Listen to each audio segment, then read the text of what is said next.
Hi, this is Rogue Bullet, and I am showing you how to put together the AgReserves badge. It's a pretty straightforward assembly, nothing too fancy. You're going to want your LED, your resistor, some solder. I like to have solder breadboard to hold mine steady. You need your headers. I've already got mine on there. Tweezers are pretty important for this, and then your iron. I like to solderless breadboard, or you can use like a header expansion board that's already assembled, just to help keep these nice and straight. And then I like the stability of having something to hold on to. So we've got just a resistor and a diode on there. And so I'm going to start with pre-tinning one of the pads for both. So I just like to hit for me, I'm right-handed, so I do the right-handed pad for both of them. And then I'm going to start with the one furthest away from me, so that's my resistor. And be careful with these little packages because they like to fly. So I would recommend using tweezers to get the plastic off. There's it can be kind of confusing. There's two sides. This side, you can't really see it as well. There's like paper tape on the back. That doesn't come off. Well, it does, but not as easily. But it's meant to come off on the side that has the plastic. And just be careful not to rip it off all the way, because they have a tendency to fly, never to be seen again. So I just like to get it off enough to dump it out. And I'm gonna wait. I do it one by one because I don't want to fling components. And then I like to grab my my resistor or diode and rest it. So hold it so it's resting on the board, and you're just basically using your tweezers to maneuver it in the right spot. So I'm going to then just heat up my the solder already on the resistor pad, and just push that in, and then hold it still for the solder to solidify. And your resistor, doesn't matter which way it goes in. The current can flow either way, but your diode does. And so your diode has a bucket, I like to say. And for this one, the left-hand side is your anode. That's where it's getting its power. And then the right-hand side is your cathode. That's your ground. So you want your current to flow into the bucket, and that's the direction that it goes. And so you want to align the cathode side of your diode with the cathode side on your badge. So your LEDs are in the black packaging, but they still have that plastic on top, and it also likes to fly. So you also want to be very careful with these. So I wouldn't just yank off the plastic.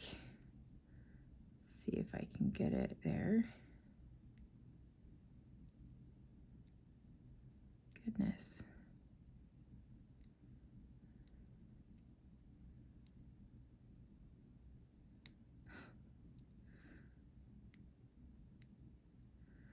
Oh my gosh. There we go. And just very carefully, I'm gonna cover it and yank off the plastic.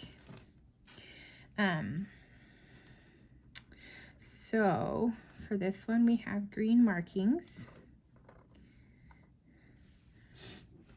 on our diode. Let me flip it around. Oops.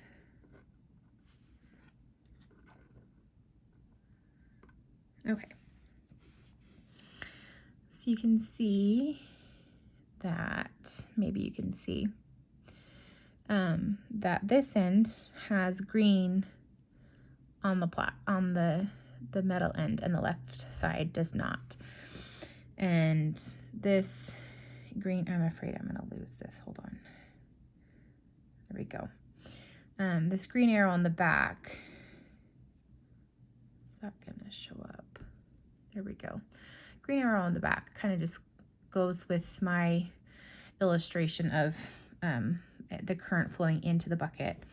It's pointing towards the direction of the flow of the current, which correlates to the green on the end of the lead for the diode. So that's how you know how to line this one up. And so I'm going to go ahead and rest it on the board again and just hold on to it enough just to push it into place. Heat up my pad and push it into place. And now that those are both secured, let me go ahead and just tack on the other end. And you want to make sure that you're getting your soldering iron tip on the pad as well as the end of the component, the lead of the component. You just get a better conductivity that way. Sometimes it might look like it's on, but if they weren't evenly heated, it won't work consistently. All right, and then once you've got that on, both of our components are secured, then I like to flip it over and then attach the headers. And I like to go vertically. So you can go this way. It depends on how you hold your iron. I like to just come in from the side, and you want to get your iron to touch the pin from the header and the pad on the PCB. And we want to make sure there's a good coverage around the whole circle. You don't want to see any gap between the header and the PCB. And just feed it some solder.